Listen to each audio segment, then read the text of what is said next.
tema de la ilusión, nosotros vemos fotos fijas en la pared. Y como tenemos la vista muy lenta, vemos movimiento. En realidad no se mueve nada. Son todas fotos fijas, pero como nuestro cerebro se acompaña con la vista, vemos movimiento. Si ustedes habrán visto por ahí, bueno, eso en los barrios se veía, cuando se paraba la máquina, el personaje iba haciendo y se quedaba quieto, porque es la foto fija, hasta que se quemaba el cuadro. Eso cuando se cortaba la película. Así que bueno, yo le agradezco a la vida el oficio que me dio. Hoy ya no existe más el operador, hoy los chicos que trabajan en el Monumental, que gracias a Dios no me toca gerenciar, manejo la parte de prensa del nuevo Monumental. Los chicos son acomodadores, porteros, boleteros, limpian. Hoy el operador es subir una térmica y apretar enter a una computadora. Nuestro oficio era 7 minutos, 6 minutos cada rollo. Las películas venían rotas, los que iban al cine de barrio. Él hizo un gesto que la manivela, había que dar la vuelta a mano, los rollitos, porque en el centro tenían motores, pero o sea, cuando el rollo estaba al revés, había que ponerlo al derecho para pasarlo en la otra vuelta. Eso es lo que se daba vuelta a mano. La película se proyectaba, salvo en el cine mudo, que eran a manivela los proyectores. Si el operador se dormía, la imagen era lenta. Todas las películas que ustedes vieron del cine mudo que se mueven rápido era porque antes se filmaba a 18 cuadros. Cuando lo pasaron a 24, por eso tienen el movimiento. Si uno la lleva a la filmación original, no se mueven así como se movía Chaplin, por decir. Eso es por la ilusión óptica y de acuerdo a la velocidad de los cuadros. Y volviendo a Rosario, hay cosas que marcaron todo un tiempo en la ciudad. Rosario fue la primera lugar donde se dio cine, lo dije de Juan Forte, que lo cuento acá en el libro. Paraliu lo saca de Claudio España, que le cuenta, pero dice, como nosotros acá en Buenos Aires se dice, ¿para qué vamos a cambiar? Se dio en la Argentina y punto. Pero Manuel Vega, un historiador, otro loco como yo, que me ayudó mucho a recopilar cosas, él estuvo hablando mucho con José Martínez Suárez, el hermano de Mirta Legrand, que él aseguraba que en la calle San Lorenzo 900, que coincide con marzo o abril de 1896. 95 los Lumière dan la primera función un 28 de diciembre, el Día del Inocente, irónicamente. Y que con vos buscamos la plaquita donde está el café y no han puesto los franceses. Sí, en Lyon está el museo de donde vivían los Lumière, pero el museo de cine, cuando fui con Dani, tuve que pagar 15 euros para ver, están las máquinas de los Lumière, todo eso. Allá se puede poner un museo de cine, en Rosario no. Es una herida que tengo muy abierta. Volviendo al tema, las funciones de cine eran todo un misterio, y de acuerdo a los cines de barrio, que Rosario tuvo muchísimo, el burdel de la calle San Lorenzo al 900, que varios historiadores lo puso en su libro El Negro Yelpi, donde él cuenta lo que yo cuento acá, que la primera función fue en Rosario y no en Buenos Aires. Había un burdel, unos embarcados marineros bajaron la maquinita. Era una máquina chiquitita así a manivela, con la iluminación era a carburo, algo así, me dice. Yo nunca lo pude investigar, porque todavía no estaba el arco de carbón, después vino el arco de carbón. Y se proyectaba con una imagen muy chiquita y poca luz. Pero imagínense, nadie había visto movimiento, se dicen que John Méliès se quedó enamorado porque vio la primera función de los Lumière. Pero hubo gente que salió corriendo cuando se le venía el tren. Pero no es como lo vemos hoy, se veía muy oscuro. La bola de nieve, ¿quién conoce la bola de nieve? Ahí se dio función al aire libre. Después de unos días que se dio en el burdel y en el circo Frank Bron, dice que fue a donde estaba las Tengo. Que ahí Juan Forte me contaba a mí que vio la primera función con la mamá. Cada operador íbamos al cine y a mí me costaba que yo, más que mirar la película, miraba hacia donde salía el haz de luz. Ustedes en la película chilena lo van a ver eso. Sí. Eso le pasaba a todos nosotros, nos pasaba. Después nos creíamos que hacíamos reír, nos creíamos que hacíamos llorar, nos creíamos que éramos los artistas, pero ¿quién se había quedado de arriba? Nadie. Salvo cuando se cortaba la película, que ahí sí, por algún insulto te mandaban. Y le puedo contar algo que le va a parecer simpático. De acuerdo a la película, eran los aromas que subían a la platea alta. ¿Sí? Si daban una película así, Emperatriz, en el cine astral, vos te asomabas al palco y sentías un aroma a perfume. Las mujeres iban al radar en invierno a lucir sus tapados de piel. Tenían que hacer la fila en la calle para lucir los tapados. Y ese aroma que subía a la cabina cuando nosotros abríamos la ventanita, era un aroma a perfume. Si íbamos al Sol de Mayo, ni se podía abrir la ventanita. Cine Gardel, cine San Martín, y algún cine de barrio, a la matiné de los pibes, abría la ventanita y la cerraba. Había olor a mugre, hablando bien en criollo. O sea, yo no me crié en Rosario, viví en Buenos Aires. Contaba mi hermana que cuando iba al cine había un número vivo. Sí, en Buenos Aires y acá no. Y yo me acuerdo de chica de haber ido a un cine-teatro que cuando era la nochecita se corría el techo y se veían las estrellas. Bueno, son experiencias que recuerdo, no sé. Los techos corredizos estaba el Monumental, que el otro día se lo dije a uno de los nuevos dueños, dice, pero alguna vez lo abrieron, no lo abrieron nunca, pero estaba preparado. El que lo abría era el Capitol, el Imperial también, que fue el primer cine que tuvo aire acondicionado, sí, se corría el techo y era para que estuviera más fresco, había ventiladores. En el año 50 y pico, un empresario tuvo la idea, por un ingeniero, que lo practicaron en el Monumental, ponían bar, que hoy se usan en algunos al aire libre en Europa, lo vimos eso. Tiran como una pequeña lluviecita fresca, el ventilador, pero acá habían puesto barra de hielo y mojaba a la gente. Se mojaba. Claro. Ahora, decía el negro Cardoso Domínguez, otro operador espectacular, porque había operadores y había pasacinta. Pasacinta era el que tenía otro trabajo, iba y trabajaba, le importaba 3 pitos y la película estaba...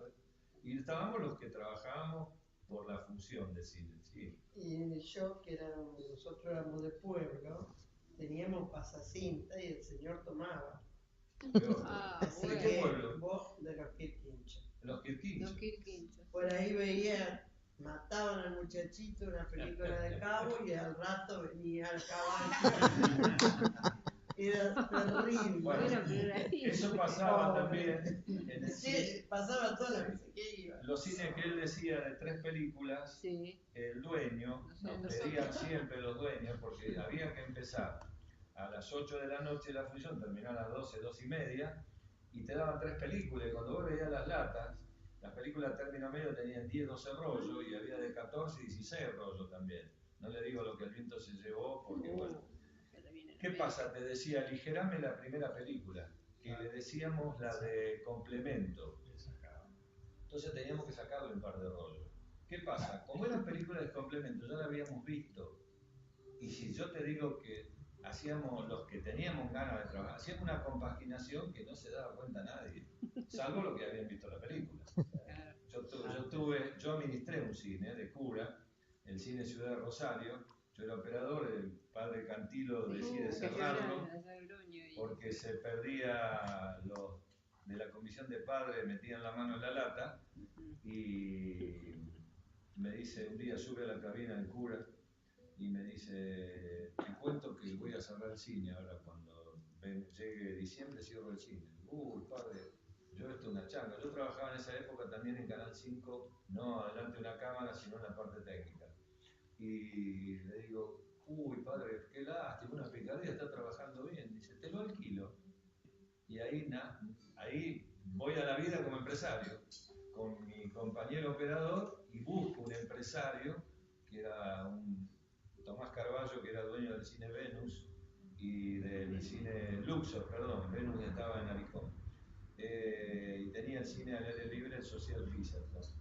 Entonces, ese trío tomamos en Ciudad de Rosario y yo tenía que hacer boletería, porque el que estaba en boletería siempre se le escapaba algo. Entonces, como me dolía en carne propia, tenía que controlar. y contrato a un operador. Y un día viene una señora y me dice, ¿me puede decir? Dice, ¿está dando Argentinísima? Sí, señora, está mandando. Y no salió Mercedes Sosa. Claro, el tipo sacó un rollo y la vieja se lo cuenta. Leyó que actuaba Mercedes Sosa en la película. Esas cosas pasaban, pero yo me mando una que el público no se dio cuenta, yo lo cuento acá en el libro. ¿Qué hacíamos? Mirábamos la parte final del rollo 3, vamos a suponer, y nos íbamos al 5, y miraba cómo seguía, y como ya más o menos conocíamos las películas, esto, le digo, es sencillo. No solamente saqué, agarro el 3, el 4, el 5 lo saco, me voy al 6, miro así, lo veo yo muerto arriba del caballo. Dale, listo. Sí, pero no tuve en cuenta una cosa. Le cambié la ropa sin darme cuenta.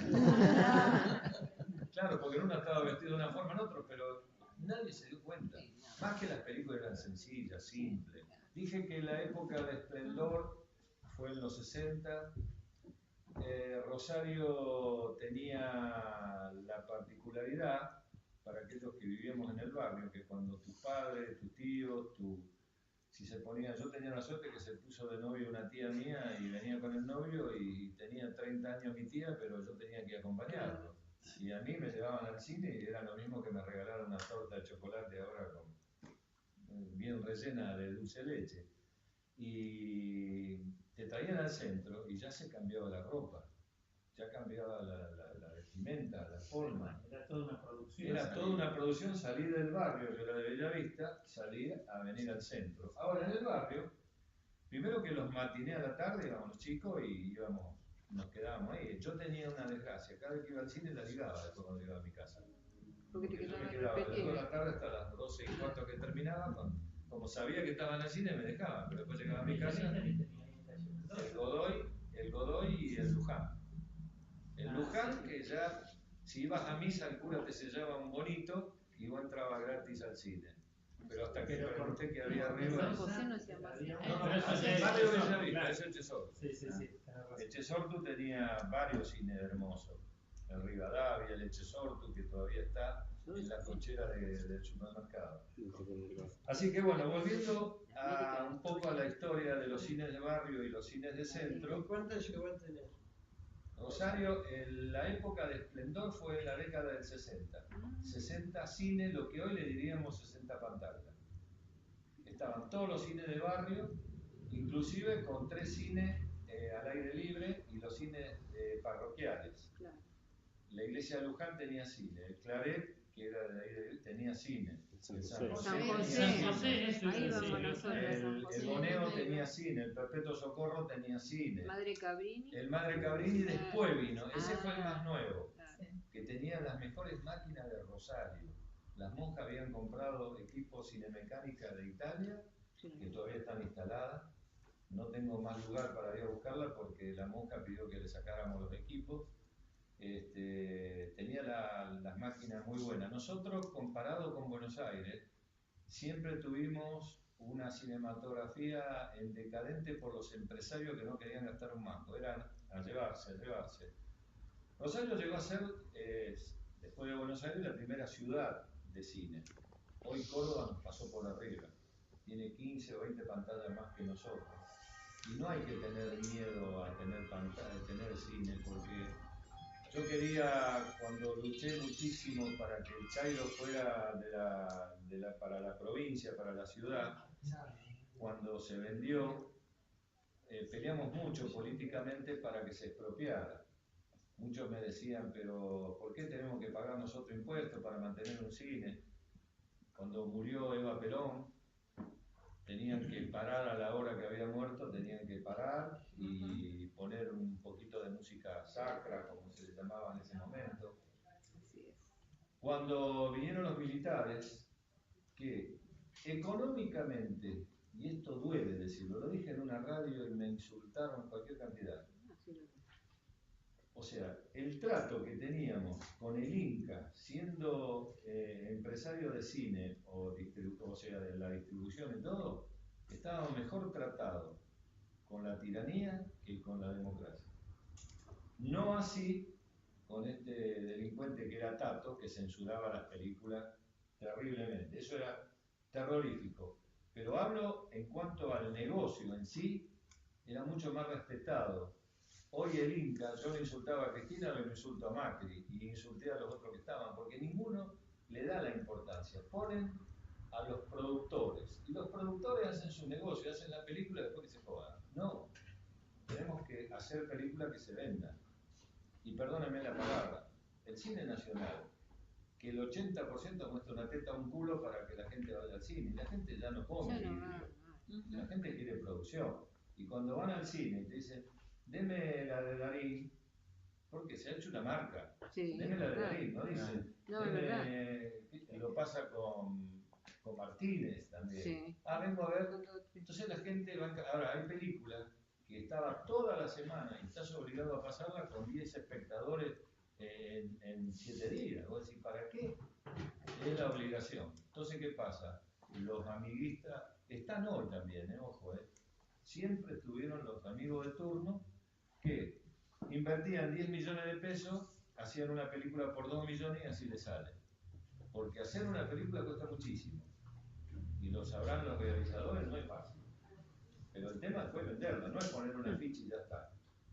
Hoy, esta empresa de Buenos Aires vino queriéndose manejar la empresa que maneja en Buenos Aires acá en Rosario. Ya chocaron contra la pared y me están pidiendo auxilio. Que yo quedé porque uno de ellos me conoce hace 40 y pico de años. Pero Rosario es diferente a nivel político, es diferente a nivel social, tiene mucha diferencia. Y a nivel económico también, pero guarda, somos muchos piamonteses acá. ¿Cuáles son las diferencias? ¿Cuáles son las diferencias que notas en cuanto al público de cine? Yo pienso que el cine, vos fíjate, hablo desde la mentalidad de los empresarios. Yo iba a Buenos Aires, porque cuando estaba en el sindicato tenía que ir al sindicato de Buenos Aires también, y me iba a las cabinas y me encontraba equipos nuevos, armados nuevos, butacas nuevas, y acá veníamos y trabajábamos con equipos de 1930, atadas con alambre. La butaca, el Gran Re, con la butaca que inició como Gran Re, tiene 70 años tenía. El Monumental mismo, mentalidad de la gente que estaba conmigo. Yo hacía 5 años que venía peleando, hay que cambiar la butaca, hay que cambiar los pisos, hay que pintar. Porque si vos vienen las multinacionales que tienen espalda en verde, te pasan por arriba. Y esta gente que viene ahora acá lo está haciendo, lo está ayornando a lo que uno quería hacer. Entonces hay muchas veces que uno tiene que ver cómo vas a explotar el negocio de acuerdo a las posibilidades. Ahora, Rosario es un público muy diferente. Se casa con algo y va ahí. El porteño es más de distribuirse. Ahora, los cines de barrio, Buenos Aires, la provincia de Buenos Aires tuvo cine a patada y el sindicato era fuertísimo, había 600, 700 afiliados cuando nosotros acá éramos 30 y sin contar los jubilados que seguían trabajando porque no se generaba un nuevo puesto. Ningún pibe se iba a encerrar un sábado y domingo acá en la cabina. Yo ahora en los últimos tiempos, cuando tomaba un operador o un acomodador o un portero, me decía, ¿tengo que trabajar sábado y el domingo? Sí. Y se iban, no se quedaban. Y los que se quedan están con una trompa así. Y eso cuando se atiende mal al público. Así que bueno, Rosario fue un bastión, la segunda ciudad de la República en cuanto a cine. Se estrenaba con 6 o 7 copias en Buenos Aires. Después que la pasaba a Buenos Aires, capital, la pasaba a algunos cines importantes de provincia. Después venían acá, así el material acá venía bastante malo. Era muy raro que alguna distribuidora tirara 20 copias. Hoy, como es un disco rígido, se tiran 300, 250 DCP le llamamos nosotros. No lo voy a decir en inglés la sigla porque me va a es como un disco rígido que donde viene armada la película y ya te la mandan 2 o 3 meses antes, vos la grabás y después te mandan una señal por mail que le llamamos la llave que te habilita la exhibición. Antes había que hacer, cada copia costaba en los últimos tiempos a valor dólar, sí, casi $2.000, una copia de 1.400, de 1 hora 40, más o menos $2.000, entonces los tipos picoteaban. Rosario, cuando tenía 60 cines, una copia se pasaba entre 4 cines. ¿Y cómo se hacía? había un tipo en bicicleta que le Como llamaban que el le va para canquista, eso. que agarraba los rollos y los llevaba de un cine al otro. Pero no se podía atrasar, el bombonero tenía que vender en 3 minutos, Claro, si no como fuiste. cinema paradiso. ¿Con quién Claro, era? claro, claro. ¿Con quién se llevaba mejor el bombonero de todos los que trabajaban en un cine? Con el operador. Con el operador. ¿Pero por qué? Con los tiempos. Por los tiempos. Claro, Mientras más luz tenía, más vendía. claro. Entonces el dueño te daba 5 minutos de cine, nosotros aligerábamos la máquina un poco. ¿Qué era aligerar la máquina? No era robar. Era poner la cintiladora, la polea de transmisión, entonces iba más rápido. En vez de 24, se ve mejor todavía. Pero si no sos canchero para leer, las letras... Ah, sí, ese es el problema, vuelan. Entonces le sacábamos una película de 1:40, sacarle 1 minuto y medio, en velocidad no pasaba nada. Pero al bombonero le significaba plata. Así que el tipo iba a comprar algo, no, llevalo. Entonces se llevaban bien siempre con el operador. Eran dos sindicatos, el SUTEP, que es el que se quedó con todo, y nosotros que se llamaba SOC, Sindicato de Operadores Cinematográficos. Era un honor ser del SOC porque logramos tener una credencial en la Municipalidad de Rosario porque estábamos habilitados en caso de incendio, saber qué rol tenía cada uno para cortar la energía y rendían. A mí me tocó ser examinador.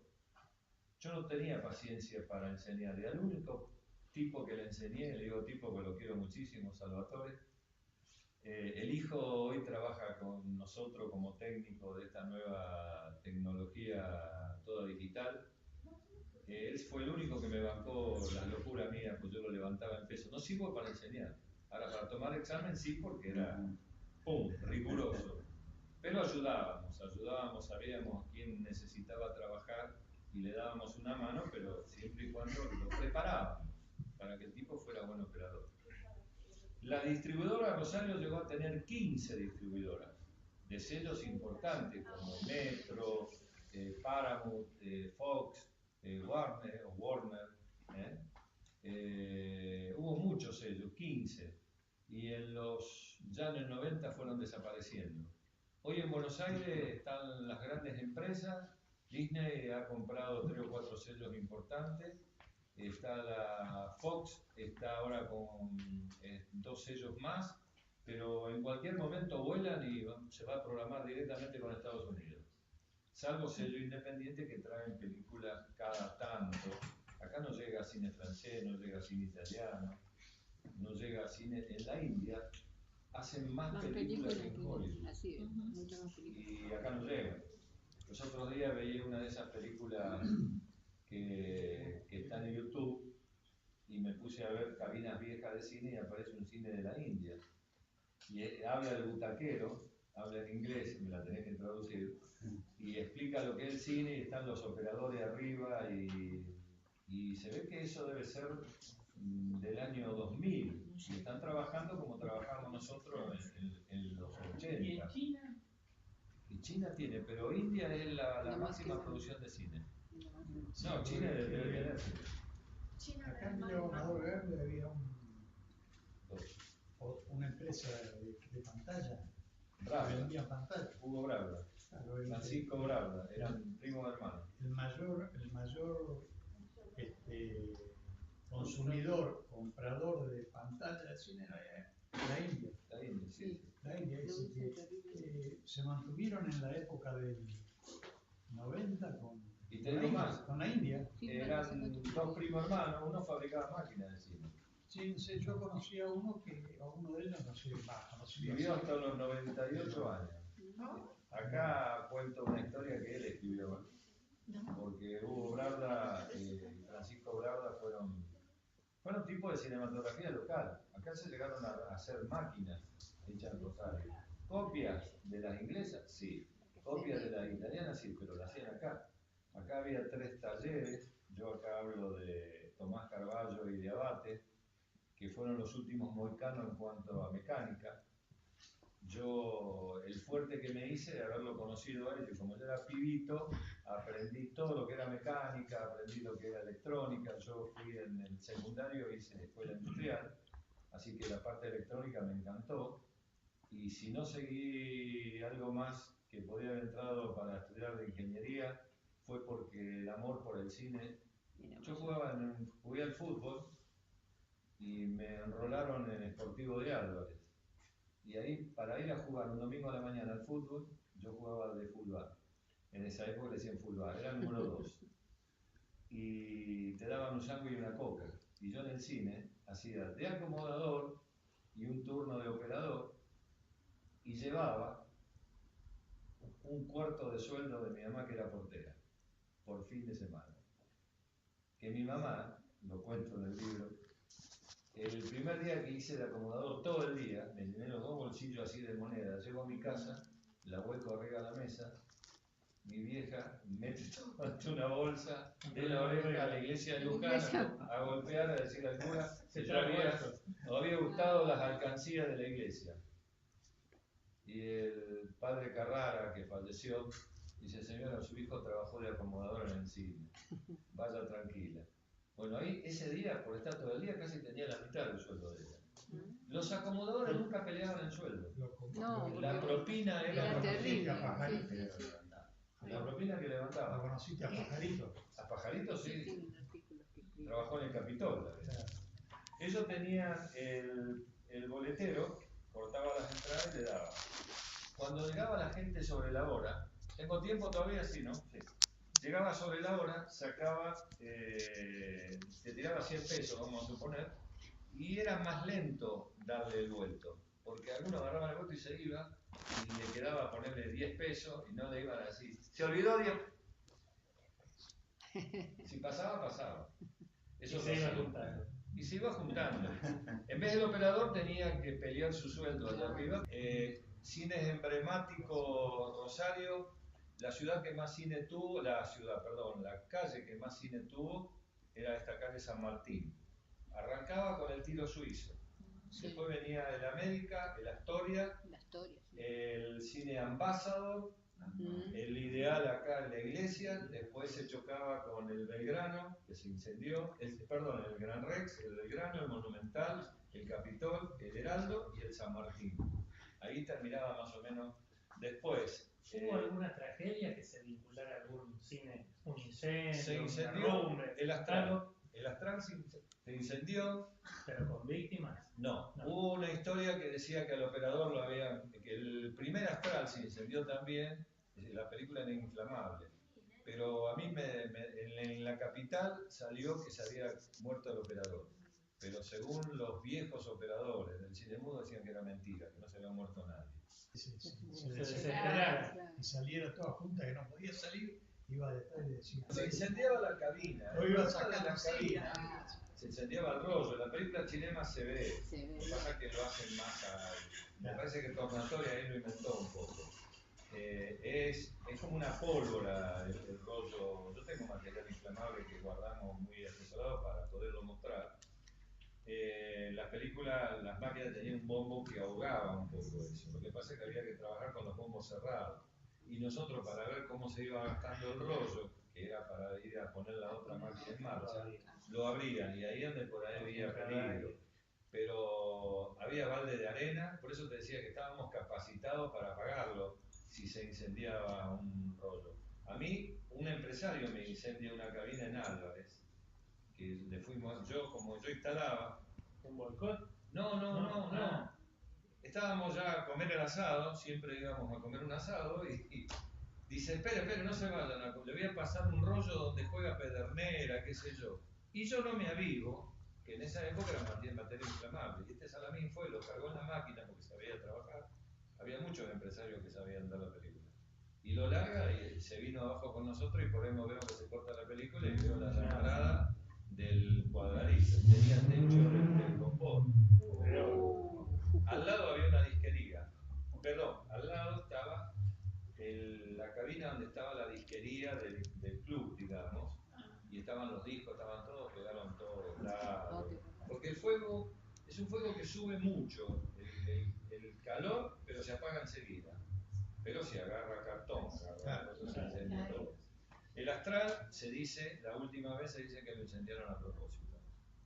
Como incendiaron el teatro el Olimpo, El Olimpo. que era el Majestic, que era teatro, Sí. y ahí lo incendiaron porque la ley de teatro no permitía que acá tiraron abajo un teatro que a todos los concejales de esa época habría que, bueno, la mayoría están muertos. El Teatro Colón de Rosario lo tiraron abajo. Sí. Que te mostraba el otro día todo el edificio que hay hoy ahí. Algo de un amigo, Miguel Amado Tomé, que él esta poesía la hizo en Rosario de Satanás, el segundo tomo de Nicolás Cini, que dice cines de barrio. Y antes de leerle esto, Cine Luxor, cerraron muchos cines no por el problema de falta de público, sino por los problemas de los alquileres. Venía la iglesia evangélica, a mí me pasó siendo titular del Cine Coliseo de la Avenida Uriburu y Corrientes, pagábamos 1.000 pesos, por decir, 1.000 pesos de alquiler, y vino un pastor, ofreció 5.000. No, terminamos el contrato, vía. Este muchacho Carvalho, con Cine Luxor, lo estaba cerrando, se estaban desarmando la butaca y vino el comité del barrio. 3 mujeres vecinas, qué sé yo. No le permitimos que usted, que papá. Y este la dejó hablar. El tipo tenía mucha paciencia. Lo dejó hablar a un padre también ahí, le dice, perdóneme, hace 25 años que estoy alquilando este local. Usted no vino nunca, usted vino una sola vez y a usted tampoco la vi nunca acá. ¿Cómo quiere que yo mantenga esto? Y eso es un poco lo que pasó. Que si no lo hacía yo, no hacía otro y lo iban a hacer. Y un empresario me dijo, pibe, si vos no lo hacés, yo te las saco patadas allá arriba. Hoy las tengo guardadas. Así que esto lo mataron de a uno, fueron cayéndose, deshaciéndose en ladrillos, cayendo sin sentido o en butacas arrancadas, dormidas, tapadas en la tierra del olvido que se afiló en sus sueños. Los mataron de a uno y la memoria ya casi no puede recordarlos. Matiné de los días de lluvia, las 3 películas de los lunes, o el estreno del jueves a domingo. Se fueron con el rubor del beso robado, el calor de las manos tomadas del regreso. Los mataron de a uno. Si acaso hubo algún sobreviviente, se murió de viejo. Nadie les llevó una flor, ni se hincó de rodilla en un rezo, ni pidió en silencio por ellos. Perdón, pero...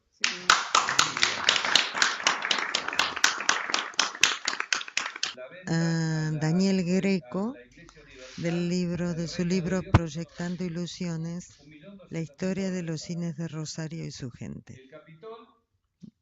Del editorial Cuenta Conmigo, es el estreno.